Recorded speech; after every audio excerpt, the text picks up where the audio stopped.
Então, é um custo muito alto. Então, a pergunta que está por detrás disso será que tudo de bom que é produzido é publicado?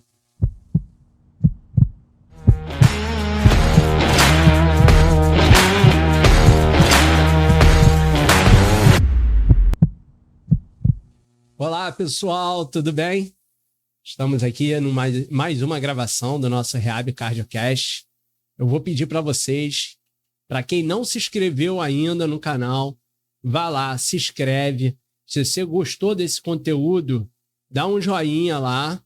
E se você acha que algum amigo teu, algum parente, alguém conhecido precisa escutar um pouco desse podcast, vai e compartilha também. Pode ter certeza que assim você vai estar ajudando alguém a crescer, tá? Ou quem sabe entrar para a área cardiovascular também. Vamos seguir essa nossa linha na área de pesquisa. Eu sou muito feliz por poder participar dentro da pesquisa cardiovascular. E hoje eu estou trazendo um professor lá da UF, tá? Um professor que me ajudou a construir a minha noção científica de pesquisa, e eu trouxe esse professor para a gente conversar um pouquinho sobre estudos científicos, o que é uma meta-análise, o que é uma revisão sistemática, o que é um estudo de caso, qual é o valor de cada pesquisa, e para vocês conseguirem entender e aplicar no dia a dia. Então, hoje eu tenho aqui o nosso ilustre professor Dalmo Machado, um enfermeiro, e amados e odiados. Amados por muitos, odiados por muitos também. Por muitos também. O professor de bioestatística, que quem já fez essa disciplina sabe que ela é tranquilinha, né? A turma terminou agora, a última. E aí, Dalmo, conta um pouquinho pra gente qual é a sua história de profissão, como que você entrou na área cardiovascular e como você entrou na área de pesquisa cardiovascular. Bom, tentando historiar um pouco essa minha trajetória, mas eu queria agradecer bastante, viu, Leonardo, a oportunidade. Eu acho que desde muito cedo, né, se identifica essa sua veia empreendedora. Eu acho que isso é uma forma de estar difundindo o conhecimento científico e se utilizando das mais diferentes formas e técnicas, né? Eu acho que o que você faz é basicamente essa translação ou transladação lá do micro, né? Quando você traz a questão da termografia para a difusão de conhecimento, né? O áudio, o vídeo. Eu queria bastante agradecer. Com relação à trajetória, foi basicamente em 95 em 92 eu entro para a UF, para o curso de enfermagem, forma em 95. Em 2000 fiz o mestrado na Unirio, foi um ensaio clínico, e aí foi a primeira experiência do ponto de vista clínico. E depois, em 2009, eu termino o doutorado em São Paulo, na USP, e foi um estudo de revisão sistemática. E já na cardio, eu estou uns 10 anos, pelo menos, na disciplina de bioestatística. Então, acho que isso, na verdade, tem um DNA, né? Desde a graduação, eu comecei trabalhando com hipotermia. E no mestrado, a ideia seria testar a questão do banho em paciente crítico, no que se refere ao consumo de oxigênio, né? Era um momento que se usava muito cateter de artéria pulmonar. Então, a gente tinha opções de SVO2, algumas medidas mais importantes. Mas seguindo sempre essa linha do cuidado, efetivamente, partindo da premissa que o cuidado não é inócuo. Eu acho que a gente tem que ter essa clareza. Existe esse conceito hipocrático, né, de por princípio, não causar o mal, mas eu acho que você fazendo bem, você tem que ter esse cuidado. Então, acho que ele deve permear todo o cuidado em saúde. Tá. E aí você caiu em bioestatística. Pois é, mas acho que isso foi um pouco em função das análises que eu comecei a fazer desde a época do mestrado. Provavelmente foi isso, né? Já tinha sido um ensaio clínico, aí comecei a trabalhar um pouquinho com amostragem e tal. Então tinha uma afinidade com o tema. E, de certa forma, os próprios professores estimularam isso.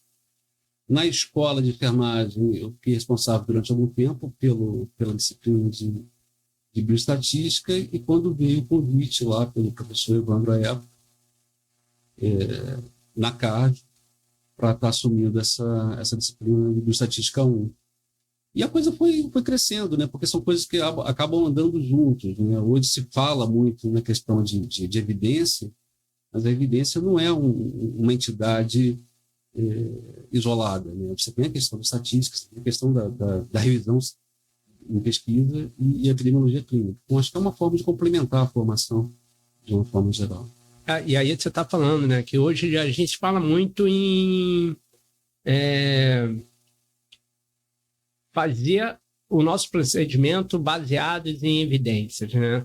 Quando a gente fala em evidência, a gente, eu vou pesquisar um artigo para ver se esse artigo é favorável ao que eu estou fazendo ou não. E a gente sabe que muitas das vezes a gente consegue usar isso para o mal também, né? E tipo, eu acredito nisso, então só vou procurar artigo que falam que isso é positivo.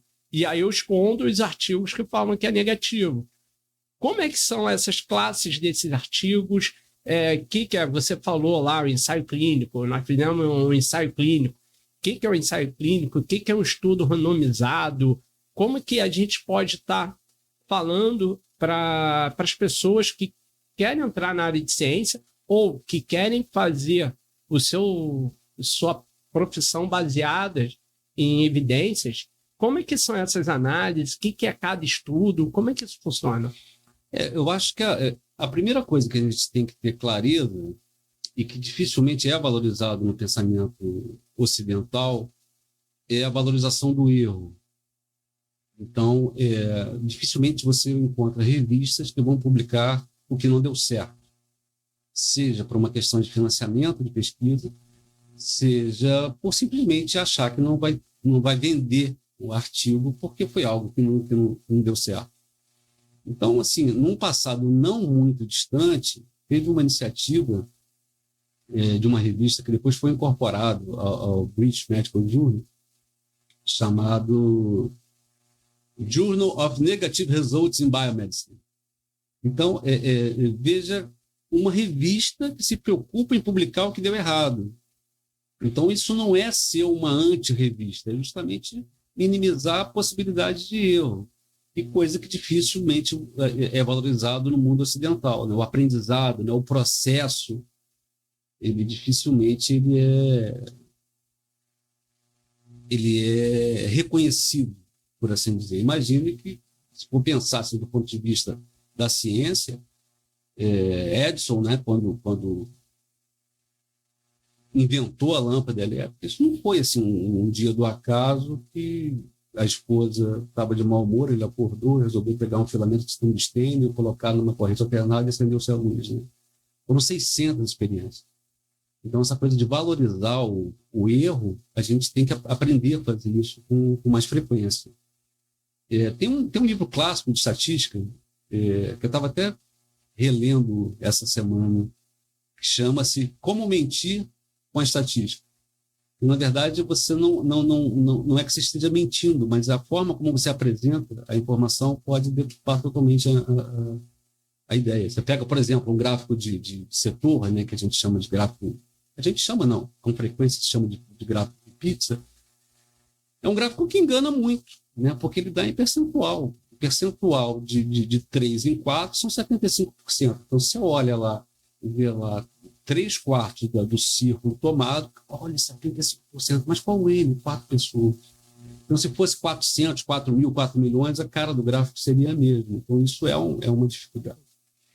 É legal, porque a gente sabe que se apertar os números, eles vão falar o que a gente quer, né? O Francisco Inácio sempre falava isso, né? Editor lá no Caderno sobre Pública à época. Calma, torturar direitinho, ele fala. Ele fala o que você quer. Mas isso você falou é realidade, né? Que às vezes as pessoas colocam os números e começam a jogar com esses números a seu favor, né? Vamos ver lá o que a gente pode tirar de vantagem dos números que tem. E não é o que você está pesquisando, mas vamos ver. E o que você tocou num ponto que é doloroso, mas assim, um estudo que deu errado, ele serve também para você ver que aquele não é um caminho, mas outro caminho pode ser feito, não exatamente daquela forma, mas se a gente ajustar, então os estudos que deram errado já é tão importante quanto os que deram certo. Exatamente. Uma coisa que você vê com relativa frequência, e é pouco explorado, são a questão dos resultados secundários, né? Você tem um desfecho primário que é definido, né? Vamos entender desfecho, tudo aquilo que se mede. Então, o objetivo da pesquisa é identificar um determinado desfecho. Pode ser que aquele desfecho que você previu que iria ocorrer, ele simplesmente não ocorre. E aí, quando você pega o artigo, ele valoriza mais um dado secundário em detrimento daquilo que ele ia buscar, é exatamente uma forma de dizer que ele não conseguiu obter o resultado. Mas, ao invés de dizer isso, ele pega e valoriza um dado secundário, que, na verdade, vai servir para dizer o seguinte: existe pesquisa a ser feita sobre determinada temática. Eu acho que seria essa a questão. Por outro lado, nós vivemos, de certa forma, uma ditadura, né, do que se convencionou a chamar de nível de evidência, qualidade da evidência. E aí, hoje, tudo se fala evidência. Qual é a evidência? Qual é a evidência? Como se fosse alguma coisa que estivesse no ar, assim, o que é evidência, qual é a evidência disso. Então, acho que a primeira coisa que tem que se pensar é que não é um movimento novo. Se a gente for datar isso, a gente está falando da década de 1970. E que não rompe com esse modelo dedutivo, cartesiano, é absolutamente uma ferramenta para tomar decisão. Então, quando você pega, por exemplo, um resultado de uma meta-análise, acho que a gente pode falar um pouco mais disso para frente, qual é a função dessa meta-análise? É dizer o que deve ser feito, o que está certo, o que está errado? Não, é minimizar a incerteza. A tomada de decisão sempre vai ser do tomador de decisão, seja ele o médico, o enfermeiro, o fisioterapeuta, o educador físico ou até o paciente. De repente, você vai apresentar uma série de questões para o paciente e falar: eu não quero isso. Isso há de ser respeitado. Mas esse tratamento ele é melhor por isso, mas eu não quero esse porque eu me sinto muito mal. Cabe ao profissional de saúde ajustar isso ao desejo, à preferência do paciente. Então, a gente tem muito esse discurso de valorizar, mas a valorização ela é um pouco relativa, né? É aquele caso, você tem um casal que está planejando um filho e a primeira coisa que se ouve: olha, ninguém tem neném em dezembro. Por que ninguém tem neném em dezembro? Porque implica em alguém estar assistindo esse nascimento em dezembro. Então, acho que essa coisa da valorização do paciente ele é essencial dentro de um contexto em que a experiência do usuário é o maior conquista, talvez, dos últimos tempos. Você falou aí em meta-análise, né? E a gente tem a revisão sistemática também. Você podia abordar um pouquinho Sim. O que é uma revisão sistemática, o que é uma meta-análise, como elas se complementam, como é que é isso? A grande diferença do que a gente chama de revisões sistematizadas e assistematizadas, isso sem entrar no mérito ainda se é uma revisão sistemática, ou revisão de escopo, ou integrativa, que talvez sejam os dois grandes grupos de revisões sistematizadas, é a reprodutibilidade. Numa revisão assistemática, é aquela típico trabalho de graduação. Olha, tragam um trabalho sobre pós-operatório de cirurgia cardíaca. Aí você vai falar desde aspecto psicológico, controle de infecção, tempo de internação, uso de drogas, de reabilitação, monitorização ventilatória, procedimento de retirada de tudo. Então, você está falando de tudo, né? Está falando de tudo e, ao mesmo tempo, não está falando de nada, porque se eu não sei as fontes que você utilizou, eu não vou chegar ao mesmo resultado. Então, a primeira grande diferença que temos que pensar é que uma revisão sistematizada ela é reprodutível, ela é passível de reprodução. Se você fez a descrição como deveria e alguém que você nunca viu chegou a um resultado diferente, das duas, uma ocorreu. Ou você escreveu mal, ou quem reproduziu não seguiu exatamente os passos. Não tem como você juntar fubá, ovo e açúcar, botar no forno e sair um bolo de cenoura, vai sair um bolo de fubá. Então, a primeira grande divisão é essa.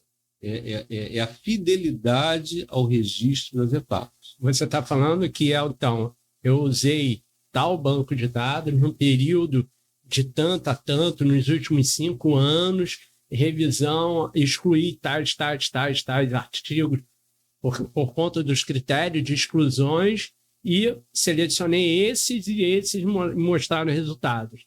Então, se eu fizer a mesma busca no mesmo banco de dados, no mesmo período de tempo, aplicar o mesmo critério de exclusão e inclusão, eu vou achar o mesmo resultado. Certamente. Porque às vezes as pessoas acham que fazer uma revisão sistemática é só colocar um tema, olhar, selecionar, pegar tudo e juntar. Não, não é só assim. Você tem que ver a qualidade de cada estudo que você está pegando. Eu fiz uma revisão que eu excluí os ensaios clínicos, só coloquei estudo randomizado. Tudo isso leva peso para a tua revisão, não é isso? Certamente. A questão é que, dependendo do tipo de pergunta, você tem formas diferentes de chegar a esses resultados. Mas a fidelidade, a descrição das etapas que foram seguidas, ela tem que estar presente nesse tipo de metodologia. Por outro lado, o que tem que se ter em mente é que um estudo de revisão, ele é, por definição, uma pesquisa de pesquisa. Você não tem contato com o paciente, você não tem contato com o profissional, você não tem contato com a família, você não tem contato com ninguém, com o gestor, com ninguém. O seu contato são as publicações. Então, qual é o objeto de pesquisa de uma revisão sistemática ou de escopo, seja lá qual for? As publicações.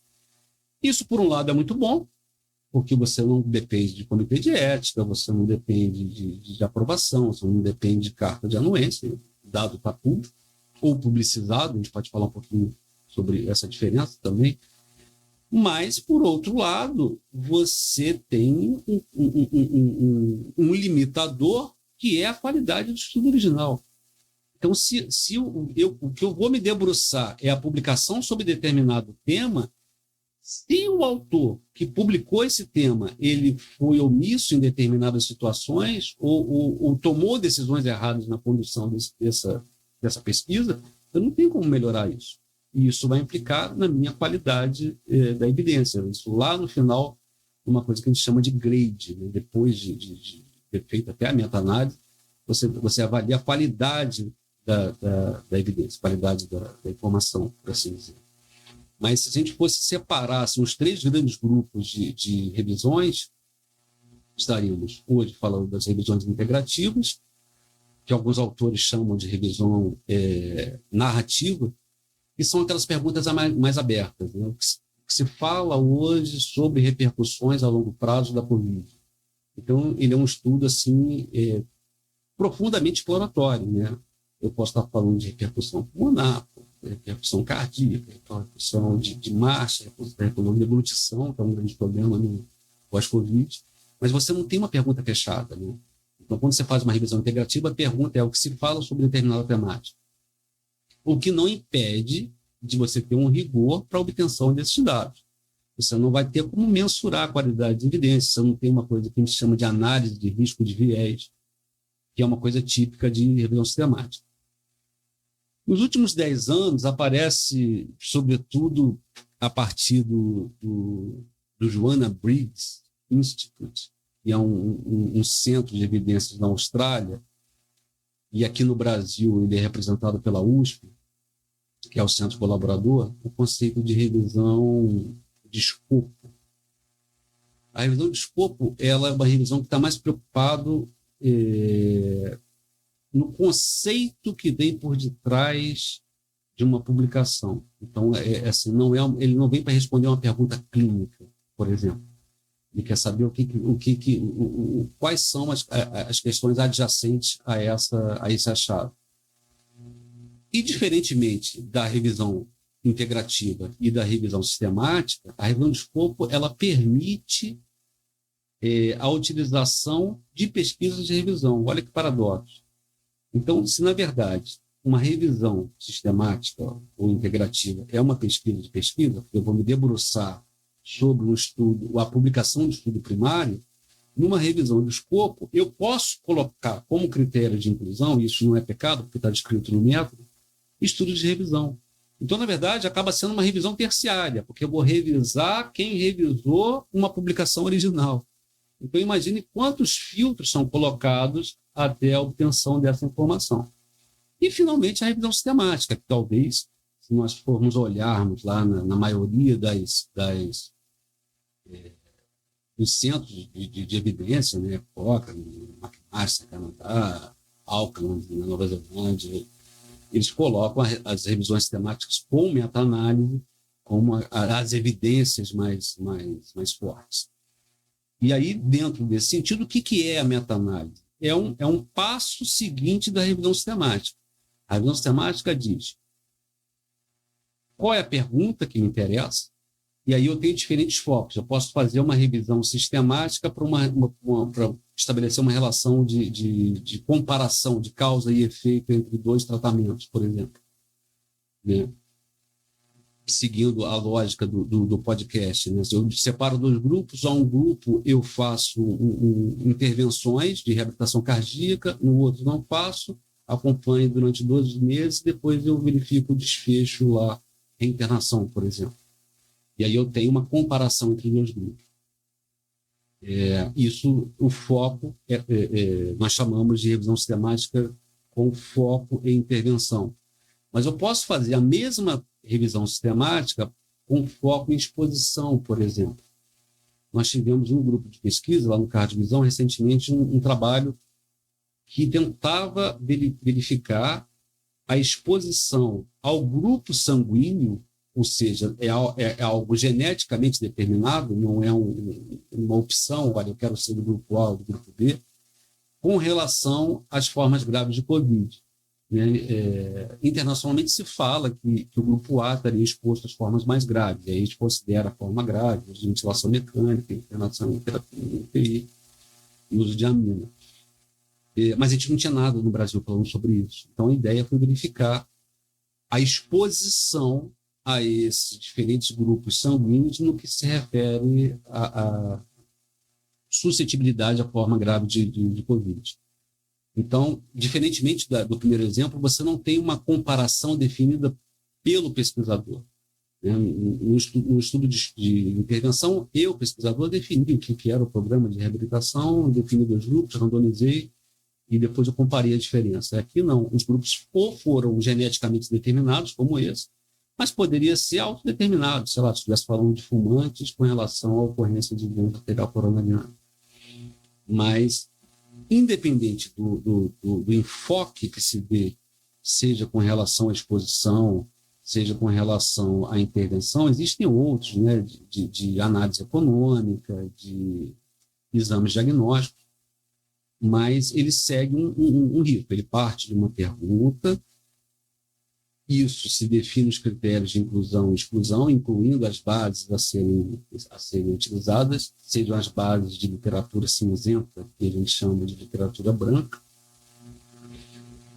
São aplicados critérios de inclusão e exclusão, define-se quais artigos vão ser lidos na íntegra, e a partir dessa leitura na íntegra se inclui ou não o artigo na revisão para partir para a extração de dados, depois análise de risco de viés, apresentação de resultados, cálculo de homogeneidade, que é o que vai permitir se você faz a meta-análise ou não, e apresentação lá no gráfico de funil e o gráfico de floresta, seria esse o caminho. E depois aplicar o grade, que é o que você avalia a qualidade da evidência. Então, assim, você tem etapas a serem seguidas, e essas etapas devem ser passíveis de reprodução. Você tem diversos mecanismos gratuitos em que facilita essa busca. Imagine que lá em 95, quando eu formei, não tinha internet, né? Embora a internet já existisse desde 92, a monografia, isso era feito manualmente, né? Então você não tinha, né? Então, hoje, o acesso à informação é muito rápido. Isso é ótimo, porque eu consigo acessar algo que foi publicado hoje lá na Noruega. Por outro lado, a obsolescência dos dados também é muito rápida. Então, acho que a questão da meta-análise ele serve para minimizar incerteza. Eu acho que isso que a gente tem que pensar. Não é uma ruptura com a forma racional da prática em saúde. E a meta-análise ela foi feita naquele período. Não quer dizer que depois, com novos estudos pintando, aparecendo, né, novas tecnologias sendo empregadas, aquele resultado não mude. Que a gente entender que a ciência ela é vamos dizer lá, que nem o Raul Seixas, né? É uma metamorfose ambulante. Ela vai mudar. Às vezes, com aquele recurso, naquela época, naquele período que você estipulou, você teve aquele resultado. A tecnologia muda, novos recursos aparecem e se você pegar um outro período, você pode encontrar outros resultados. Isso é interessante. Se você pegar o próprio conceito de medicina baseada em evidência, que foi como surgiu o nome lá do David Sackett, que é um dos autores talvez mais proeminentes disso, ele vai falar, né, que é o uso explícito e consciente. Então, existe uma intencionalidade da melhor evidência atual. Então, quando ele fala que a melhor evidência atual, ele está trazendo esse conceito, né, que a evidência ela muda. A gente vê muito isso em antibiótico, por exemplo. Você começa ali com uma penicilina, roda, daqui a pouco você está tratando com sulfa e foi essa sulfa que deu certo. Agora, quando você fala da questão da temporalidade da revisão sistemática ou da meta-análise, a Cochrane, por exemplo, que talvez seja o centro mais conhecido e mais rígido em meta-análise, que é o que a gente baseia o nosso curso lá de revisão sistemática e meta-análise, ele trabalha com o conceito de revisão viva.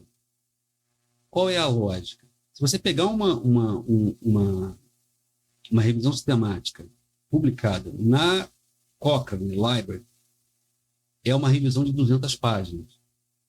Por quê? Você tem que colocar tudo. Qual foi a sua estratégia de busca, qual foi o ano, quais foram os países, as fichas de extração, análise de risco de viés, que muda de acordo com o tipo de desenho. Então, assim, é uma revisão densa.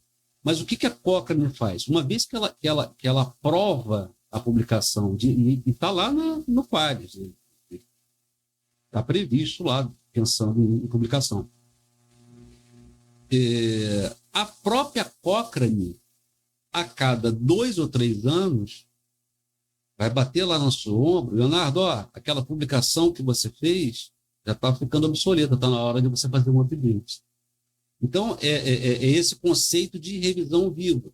Agora, se o que você fez está tão bem descrito, tão bem amarrado, a coisa é muito simples, porque basta você colocar um filtro de data, porque a sua sintaxe está pronta. Então, não tem a fórmula do end, do or, que enlouquece normalmente as pessoas, vai estar pronta, que você vai colocar um filtro de data e a coisa vai andar.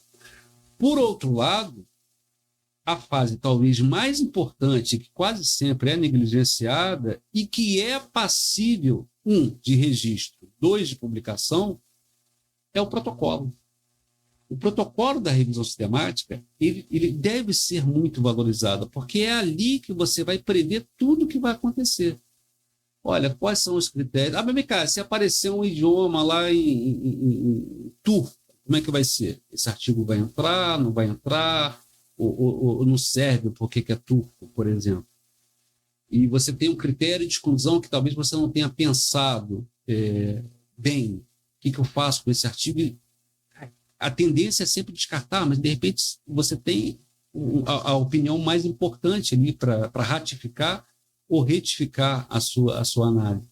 Então, assim, o protocolo de pesquisa ele deve ser, primeiro, registrado, Isso aí existem bases próprias para isso, talvez a mais conhecida seja a Próspero, porque ela é gratuita e ela é mundial. Então, ele está registrado tudo aquilo que você vai fazer.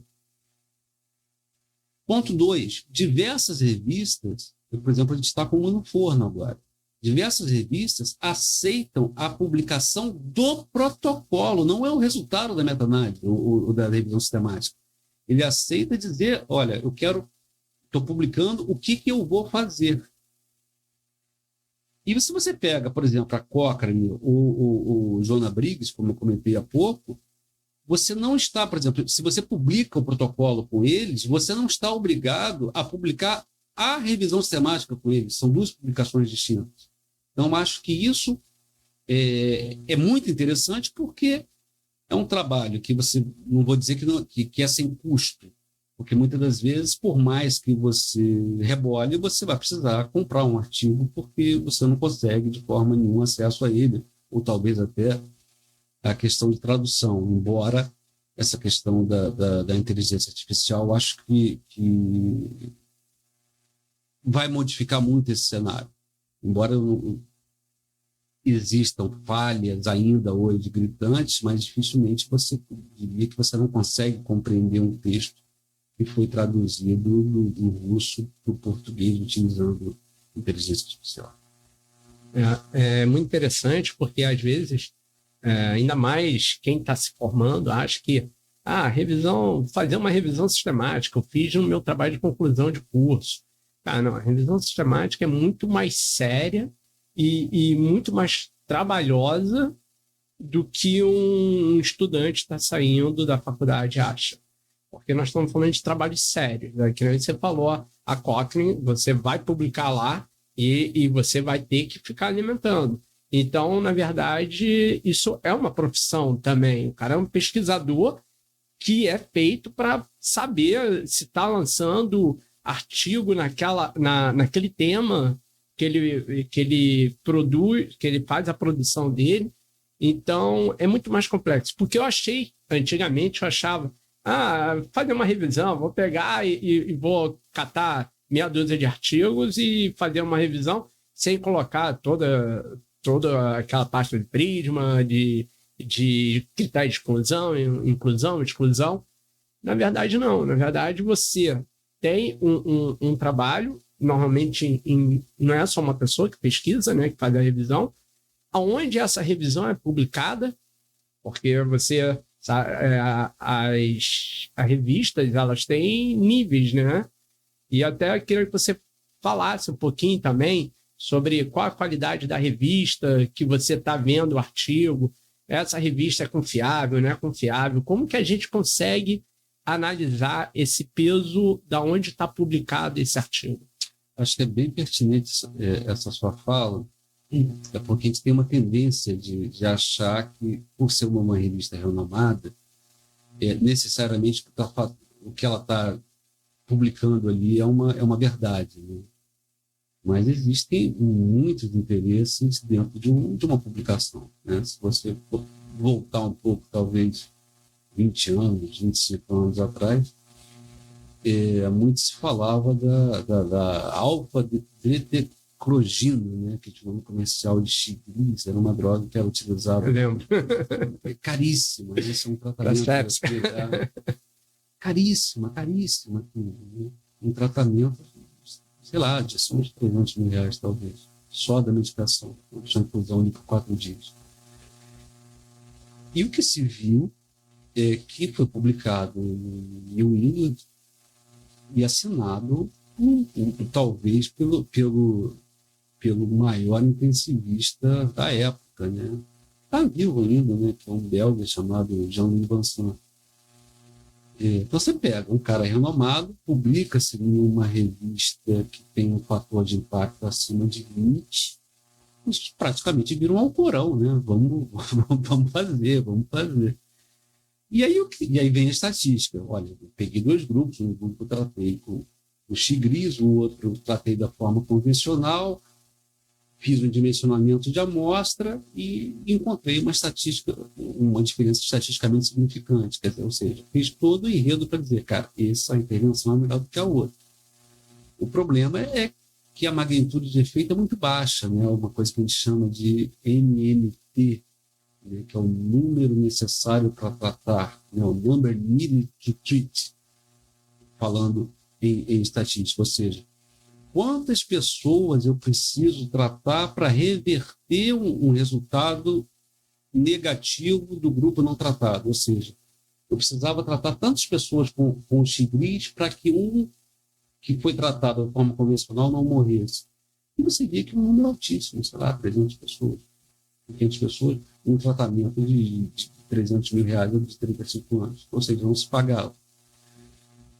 E, sobretudo, ele era utilizado, ele dava essa diferença estatisticamente significante se utilizado dentro das primeiras 24 horas após o quadro de sepsis. Se a gente parar para pensar, né? Dentro de 24 horas, nem aborto é aborto, né? Você tem pílula no dia seguinte, 24 horas, isso não é crime. Então, assim, o problema é quem diagnostica a sepsis em 24 horas? Acho que essa é a pergunta. Quem faz a escolha adequada do antibiótico dentro de 24 horas? Então, é muito mais uma questão comercial do que, de fato, de verdade absoluta. Por outro lado, a publicação é uma coisa muito cara, né? Se você pega uma revista mediana, seja nacional ou internacional, e quando eu falo mediana, sei lá, estou falando de A3, se a gente for pensar em Qualis, né? Teve uma remodelação. O que é Qualis? Vamos lá, acho que essa pergunta é bem interessante. O Qualis é um sistema criado pela CAPES, né, que é a coordenação de cursos de pós-graduação, pessoal de pós-graduação, mas esse Qualis, ele não nasce para avaliar revista. Isso poucas pessoas falam. O Qualis, ele surge para avaliar programas de pós-graduação. Ocorre que a maioria dos programas, eles têm alguma revista. E aí acaba se criando o sistema Web Qualis que avalia as revistas. E foi feita uma remodelação recente, e hoje você tem 5 níveis A1, A2, A3, A4, 4 níveis A1, A2, A3, A4, depois 5 níveis B, B1, B2, B3, B4, B5 e nível C, que quase sempre são as chamadas revistas predatórias, né, que são aquelas que não têm avaliação por pares. E que é avaliação por pares? É porque tem muita gente que não é da área de pesquisa e a gente precisa falar isso, né? O que se fala, né? O que é uma publicação? É você escrever uma ideia que foi revisada por pessoas que conhecem da área. E essas pessoas, quase sempre são 2 revisores, ou referentes, como a gente chama, eles vão emitir um parecer sobre aquilo que você publicou. Cara, esse é um assunto interessante, merece ser publicado e assim vai. Isso é o que funciona na maioria das revistas. E aí começam alguns nós no Brasil. Por exemplo, a figura do editor é uma figura que não é remunerada. Eu fui editor da revista da UF por 8 anos, da Escola de Enfermagem por 8 anos. É uma função que não é remunerada, ou seja, é um tempo que você está doando para, de certa forma, impulsionar a produção científica alheia, porque é o tempo que você menos produz quando você está na editoria de uma revista. E você vai designar esse artigo para 2 pessoas, quase sempre, que vão avaliar esse material. Fazer a revisão, são revisores. E, normalmente, alguém que conhece do método e outro que conhece do tema. Em geral, é isso que se faz na hora de escolher. Cada um emite um parecer e você toma uma decisão. Então, o caminho normal é esse. Um material é submetido a um periódico, é avaliado a questão de formato, isso varia de revista para revista, e um editor, ou o editor de seção, ou o editor-chefe, avalia o mérito do artigo. Olha, cara, isso aqui pode ser legal, mas não é para mim. Superada essa fase, ele é designado e depois ele recebe essas 2 opiniões desses revisores e você toma uma decisão. Olha, ajusta isso, ou rejeita, ou aprova, e assim vai. E as chamadas revistas predatórias, elas não têm essa figura do revisor. Então, predatória por quê? porque ela está ali para estar arrecadando recursos, dinheiro. Geralmente cobra a publicação. E é uma taxa bem mais barata do que uma revista convencional, né? Publica seu artigo em 5 dias, alguma coisa do tipo. Acho que boa parte das pessoas já receberam desse. Você faz a assinatura, tem direito a 3, 4 publicações no ano. Pois é, né? Mas tem um trabalho interessante da USP falando sobre isso, sobre as predatórias, e uma que foi colocada uma receita de bolo no meio da história. Colocou-se um título e no meio botou uma receita de bolo e o negócio foi publicado daquele jeito. Então, em geral, as revistas C, elas são chamadas de revistas predatórias. E aonde eu acho essa classificação? Na própria CAPES, né? Web Qualis, né? Não lembro exatamente como é que é a extensão, mas nada que no Google. Colocar no Google vai aparecer lá. Web Qualis. Então, mas o custo da publicação no Brasil é muito alto. Mas se você pega uma revista ali, vamos pensar que nós temos 4 extratos A, uma revista A3, a gente está falando aí de pelo menos uns $4 mil. Sei lá, vou dar aqui R$20 mil. Então, é um custo muito alto. Então, a pergunta que está por detrás disso será que tudo de bom que é produzido é publicado? Ou existem evidências tão fortes, mas, de repente, você não tem fomento para uma publicação? De repente, você consegue um equipamento, você consegue um reagente, você consegue uma aprovação no comitê de ética, você consegue a concordância do paciente, mas, de repente, você não tem dinheiro para botar essa publicação para frente. E o que é pior, os poucos editais que existem de auxílio à publicação, eles vão valorizar justamente as revistas que já estão lá no alto. Ou seja, aquela revista que está ali, mediana, B1, A4, ela não vai ter material de qualidade para trabalhar e logo ela nunca vai subir. Existe em bibliometria, né, que é uma área da biblioteconomia, existem algumas leis de bibliometria, né? Lei de Lipton, lei de Bradford e lei de Lotka. E em geral, essas leis falam isso. Quanto maior a sua base, você afunila para aquelas de maior visibilidade, em detrimento das outras, e as outras não crescem. Então, é um sistema meio perverso. A publicação é uma coisa muito cara no Brasil. E talvez, se você me perguntasse qual seria a solução, eu acho que eu pensaria numa lógica inversa, talvez. Na hora que o comitê científico da CAPES se reúne, né, o comitê de área se reúne para definir ali a partir dos quartis, da produção ou do índice de citação, a gente pode falar sobre isso, do índice de citação, quem vai ser A1, quem vai ser A2. E uma das coisas que eles levam em consideração é justamente o fator de impacto. Talvez pudéssemos pensar de forma diferente, né? Seria talvez a própria Qualis criar o seu índice de citação, porque ela já tem um filtro de dizer quem é e quem não é predatório. Uma vez que você sabe isso, não interessa se é uma revista A1 que você tem que pagar $4 mil para publicar ou uma que você vai pagar R$1.000 para publicar. Eu quero saber se ela foi citada. Eu acho que isso ajudaria a popularizar o conhecimento, porque senão a gente acaba fazendo conhecimento para quem já conhece. E isso não é o objetivo, né? O objetivo é fazer com que isso chegue na base. Porque a gente falou muito aí em evidência, mas tem as recomendações, né, de um estudo, vamos dizer, tal técnica é recomendável, a recomendação, qual o nível de recomendação desse estudo. A gente poderia falar também um pouquinho sobre como que os estudos as evidências vão interferir na recomendação da técnica. Tem uma fase importante na revisão sistemática que nós chamamos de análise de risco de viés. isso quase sempre é negligenciado no dia a dia ou até nas publicações. E dependendo do tipo de desenho, você tem diferentes ferramentas. Por exemplo, se você tem um estudo de intervenção, sei lá, tem 2 grupos, eu aplico 2 intervenções diferentes e meço um desfecho. Um ensaio clínico clássico. Você tem uma ferramenta chamada ROB2, né, que é Risk of Bias.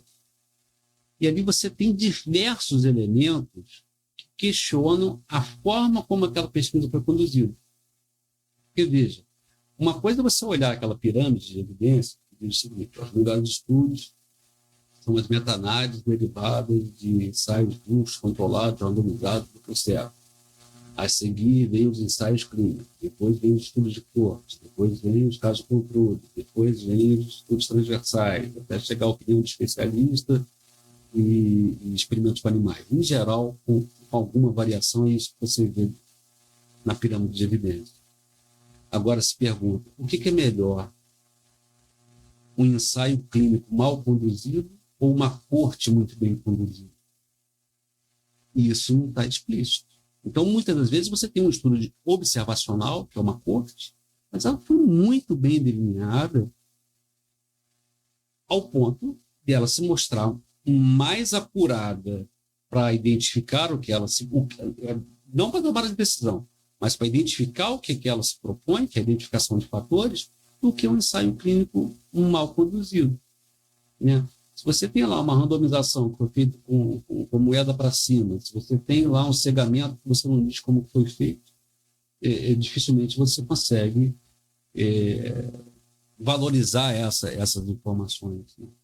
Né? E eu falo também para tomar muito cuidado, né? Tem muita gente que só quer ler o resumo do artigo, e aí quando você lê o resumo, você acha tudo maravilhoso. Aí quando você pega a metodologia, você vê, cara, como que ele conseguiu chegar a esse resultado, né? Eu acho que você pegou num ponto formidável agora, né? Eu não leio muito resumo. Né? Na verdade, eu leio o resumo na hora de decidir se o artigo vai ser lido na íntegra ou não.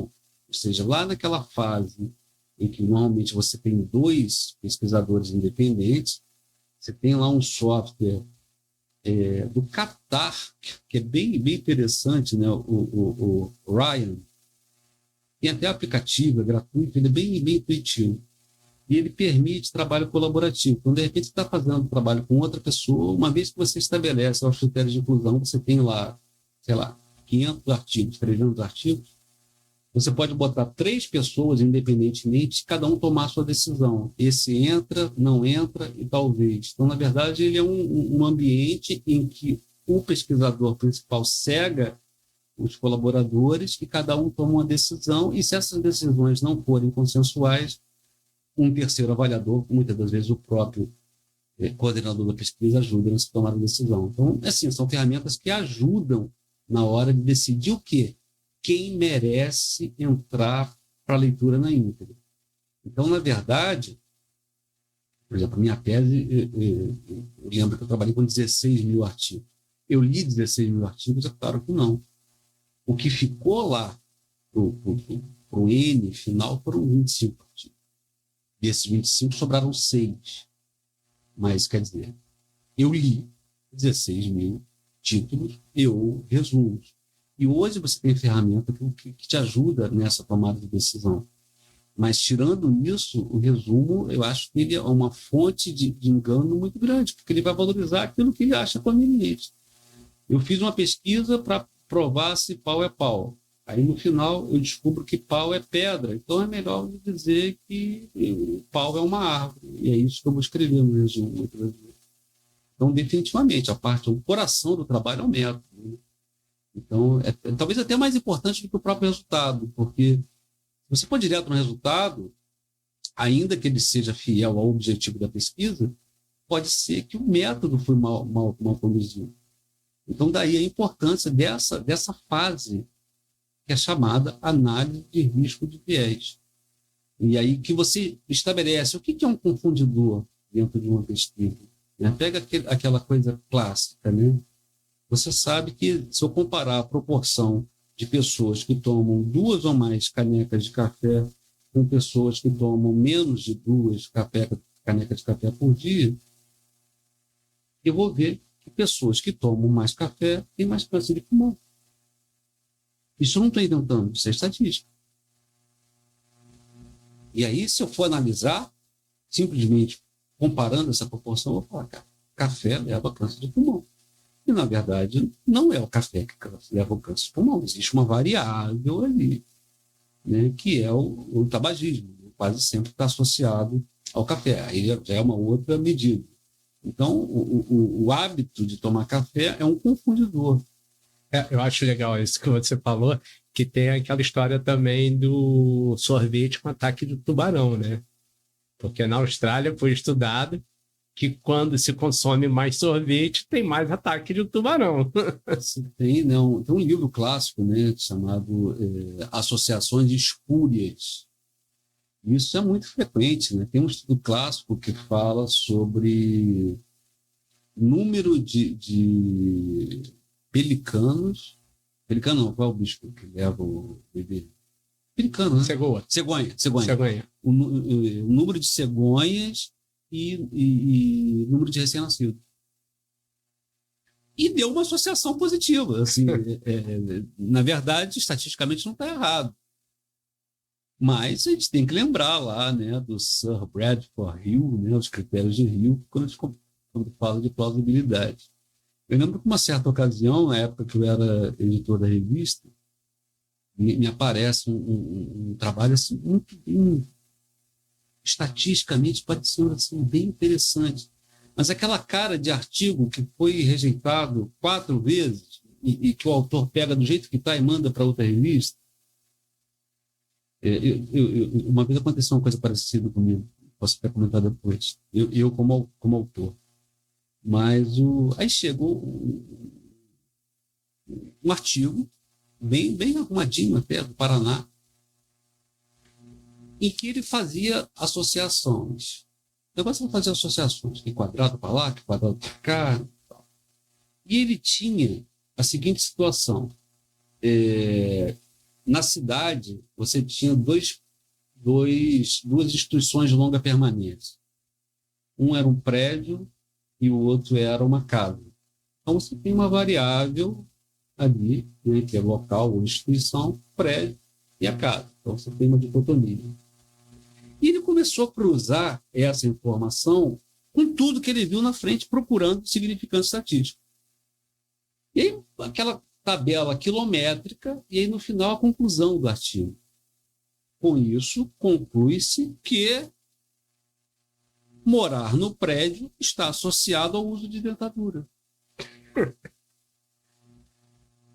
Aí, você sabe que eu tive a pachorra de responder a ele? Cara, eu falei, cara, me conta uma história, mas o que tem nesse prédio ali? É o cano de chumbo? Isso absorve a matriz? Me conta a história, tá? Reabsorção de cálcio, o que está acontecendo ali? Mas você não pode dizer que morar no prédio está associado ao uso de dentadura. Ou seja, estatisticamente estava correto, mas do ponto de vista da plausibilidade biológica, era uma aberração. Né? Então tem esse livro que é bastante interessante, fala assim, associações espúrias. Lembrando que a associação não é causalidade. Você pode ter uma proporção maior, você pode até ter uma correlação, mas correlação e associação não é a causalidade. Para eu estudar causalidade, o desenho é um ensaio clínico.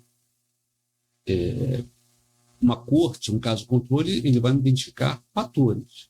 Né? Fatores que podem contribuir para a ocorrência de um determinado desfecho ou dificultar a ocorrência do desfecho. Mas quando eu digo que imunização leva à diminuição da doença, eu estou fazendo uma correlação e isso não é objeto de um estudo de exposição. Para isso, eu teria que fazer um ensaio clínico. Quem vacinou, quem não vacinou, comparo e ali eu meço a diferença. E todo mundo que quer iniciar na pesquisa e tudo, precisa entender o tipo de estudo que você vai aplicar para a sua pergunta, né? Que às vezes você fica confuso, né? Eu tenho uma pergunta, qual o tipo de estudo que eu tenho que fazer para responder aquela pergunta? Então, não é tão simples, mas também não é nada impossível, até porque para isso existem orientadores. São pessoas que Então, lá nós estamos falando de pós-graduação, como foi falado no episódio anterior, de dividir, né, em lato sensu e stricto sensu. Nós estamos falando ali no stricto sensu, nós estamos falando de mestrado e doutorado, onde você vai realizar a sua pesquisa e vai ter um orientador te conduzindo ali. Como que você vai estruturar, responder aquela pergunta. O que a gente vê muitas das vezes é as pessoas querendo colocar o método dentro da pergunta, o que é um anacronismo, né? O método é consequência daquilo que você quer investigar, né? O olhar que você vai ter sobre aquele fenômeno, sobre aquele objeto. Então, o método, ele é meio. Tá falando, método é meio, né? E o objetivo é o fim. Então, a partir daquele objetivo, eu tenho que escolher o melhor método. Mas, por outro lado, Leonardo, eu acho que a gente burocratiza muito a publicação. Eu acho que a gente tem que aumentar essa base. Eu acho que a gente tem que valorizar os trabalhos de graduação, por exemplo. Eu acho que existem bons trabalhos de graduação que se perdem, que simplesmente não são publicados. Seja pelo custo, seja por não ter ali uma política que fomente ou que recrute esse material, e acaba se perdendo, acaba virando um fardo, né? Um burden, né? Um fardo a mais, uma última etapa da graduação. Então, eu acho que uma boa iniciativa seria isso, né? Journal of the Undergraduate Health Science Studies.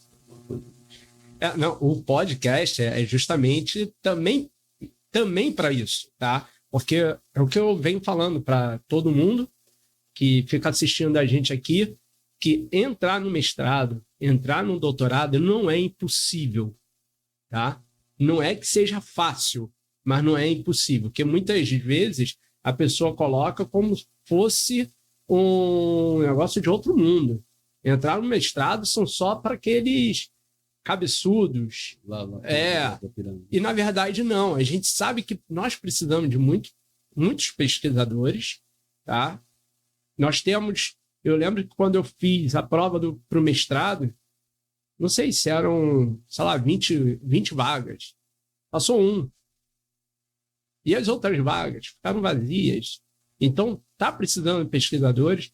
Você que está aí terminando a sua graduação ou que fez o caminho inverso que a gente estava conversando antes, né? Você já consolidou a sua carreira profissional, vá lá pesquisar um pouquinho, ajudar a aumentar a produção científica.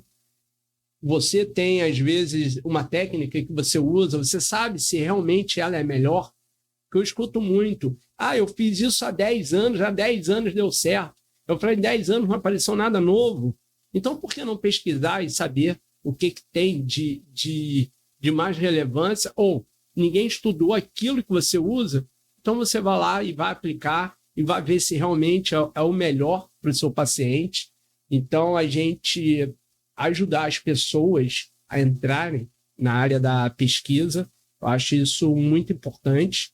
Tá? Eu era uma pessoa que não acreditava que era capaz de entrar num curso de mestrado. Tá? Eu tenho 4 pós-graduações em lato sensu e nunca fiz o mestrado. Primeira vez que eu fiz a prova, consegui entrar como aluno 20. Aí, na segunda vez que eu fiz a prova, eu entrei, porque eu consegui cumprir todas as etapas e estou lá dentro. Entrou porque conhecia alguém? Não foi. Eu entrei porque eu bati lá na porta e falei, Dalmo, será que você pode me ajudar aí? Eu estou querendo entrar nessa linha de pesquisa. Você me ajuda? Qual é o orientador que vai falar, não vou te ajudar? Então, o orientador, você tem que olhar. Lógico, o orientador a gente coloca lá no alto porque é um cara com mais experiência, com mais bagagem, e a gente idolatra o nosso orientador. Isso é fato, sempre. Tá? Mas saber que não é impossível entrar nessa linha de pesquisa e começar a fazer essa produção. Nós estamos chegando ao fim do nosso podcast e queria que você... Eu peço 2 coisas no final do nosso podcast. Primeira coisa é como as pessoas podem te encontrar. eu queria que você falasse também um pouquinho do teu projeto do curso de construção de meta-análise e revisão sistemática, tá? Então, fica aqui aberto para você falar, porque muitas pessoas precisam escutar isso e precisam fazer esse curso, tá? O que eu falei, eu te tenho como referência, você foi e é meu professor do mestrado, então eu deixo aberto aqui para você ajudar outras pessoas, assim como você me ajudou. Vamos lá. Então, vamos para o segundo ano, né, de um curso de revisão sistemática e meta-análise. A ideia é que seja um curso oficina. Ele é totalmente online, são 30 horas. Esse ano está distribuído em 6 sábados pela manhã, onde a gente começa desde a elaboração da questão de pesquisa, escolha de bases de dados, uso de software para decisão de leitura na íntegra, análise de risco de viés, extração de dados, apresentação dos resultados e qualidade da evidência. Então, é um curso em oficina, e a promessa, né, pensando esse jargão mais do digital aí, é que os alunos saiam com um protocolo de pesquisa registrado.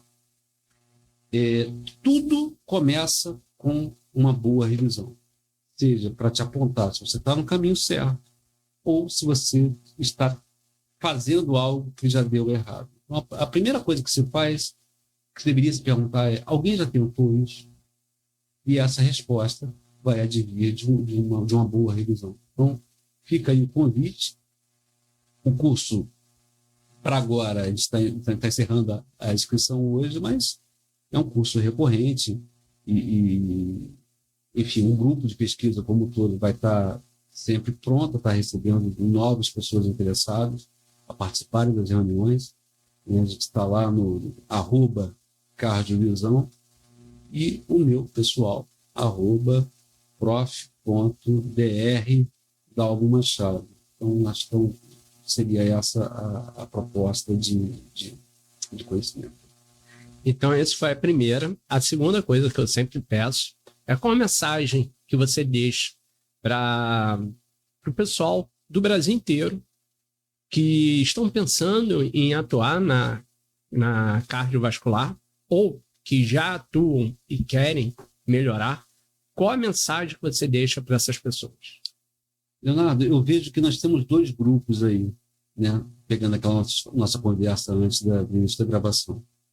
Nós temos aquele perfil de aluno que terminou a graduação e não sabe para onde vai, e ele começa a se introduzir em algum grupo de pesquisa e a partir dali surge uma possibilidade.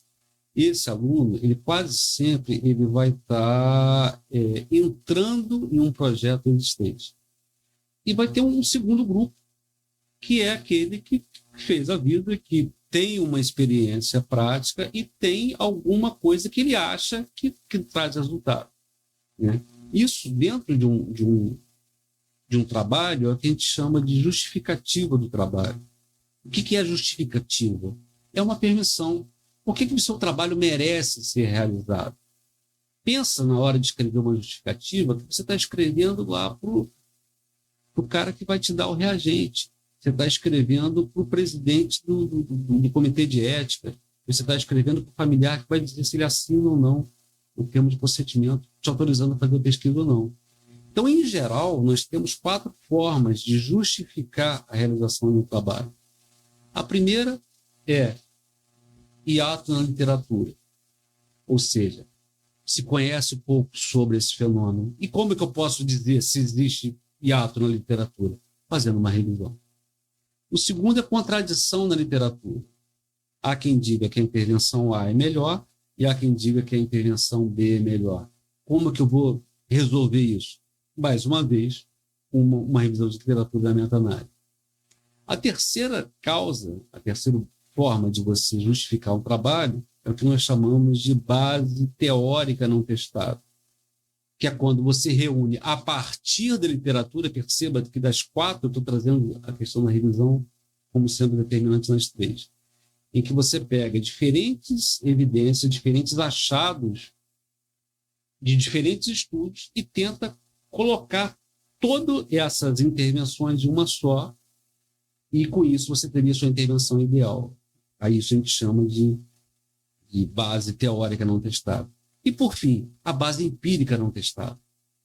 É alguém que usa lá um tipo de cobertura numa ferida específica, é alguém que usa uma técnica de fisioterapia ou de educação física ou de condicionamento cardíaco numa população e percebe, eu vejo que isso faz diferença.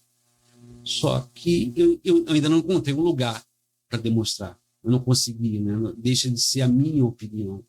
A questão é você popularizar, você difundir isso, e acho que a academia está aí para isso. Por outro lado, complementando, não é necessariamente o aluno procurar a academia. Eu acho que a academia tem que estar mais perto, seja do usuário, seja do profissional, seja do estudante. Eu acho que isso é um objetivo de uma forma geral. Do contrário, continua essa dissociação entre teoria e prática. Para que se forma? Se forma para cidadãos. Eu acho que essa é a última análise. Cidadãos que a gente está formando. Então, isso não pode ser uma coisa assim, dissociada. Então, para quem está pensando em se inserir nessa questão da pesquisa, propriamente dito, acho que o caminho mais simples é procurar um grupo de pesquisa e que fale de coisas que lhe chamem a atenção. Então, normalmente, existem reuniões, são reuniões, por exemplo, no nosso grupo lá, uma reunião que é feita 2 vezes por mês online. Então, tem condição de você estar em qualquer lugar do Brasil ou do mundo que está participando. Eu acho que essa questão tecnológica ela ajudou muito, né? Favoreceu muito a difusão de conhecimento. Isso que a gente está fazendo agora aqui, por exemplo, vai chegar em qualquer lugar daqui a pouco. Então, acho que o primeiro passo é esse, é demonstrar interesse, né? Sinalizar, eu quero falar sobre isso, eu estou disponível para isso. A gente costuma dizer muito lá no grupo, né? Eu, além de disposição, eu tenho disponibilidade, que acho que são 2 coisas que devem estar andando juntos. Não adianta você ter muita disposição e não ter tempo, não adianta ter tempo se você não está afim. Então, acho que é um pouco isso. Agora eu queria agradecer a sua presença e mostrar para todo mundo que vocês que estão acompanhando o podcast, vocês estão vendo que eu trago pessoas aqui que são doutores, pós-doutores e que dão aula ou são coordenadores de curso de pós-graduação na área de mestrado e doutorado. Então, não existe uma distância muito grande. E é justamente isso que o professor Dalmo falou, é trazer o pessoal da academia para próximo do profissional. Não existe uma distância. O Dalmo, ele deu o Instagram dele aqui, então você pode entrar lá nas redes sociais, começar a seguir o Dalmo, seguir o grupo de pesquisa e ver quais são as linhas de pesquisa que estão lá dentro. Precisar, manda um direct, conversa. Com certeza o Dalmo vai responder, não vai ter nenhum estagiário, nenhum alguém recebendo para responder, não. Ele vai responder. Então, é essa proximidade. Às vezes a gente coloca alguém da área de pesquisa muito distante, e não é essa a realidade. E o podcast está aqui para isso, tá? Então, agradecer a presença do ilustre professor Dalmo Machado. E você gostou desse podcast? Dá uma curtida, encaminha isso para o teu amigo que está precisando ouvir, que está precisando entrar na área de pesquisa, para ver que é possível, como realizar uma revisão sistemática, uma meta-análise. Se não deu para se inscrever nesse curso, agora que o Dalmo está fechando hoje a inscrição, você pode ir lá mandar um direct, com certeza ele vai ter uma lista já separando para o próximo curso. Tá? Então, vá lá. Obrigados a todos e até o próximo.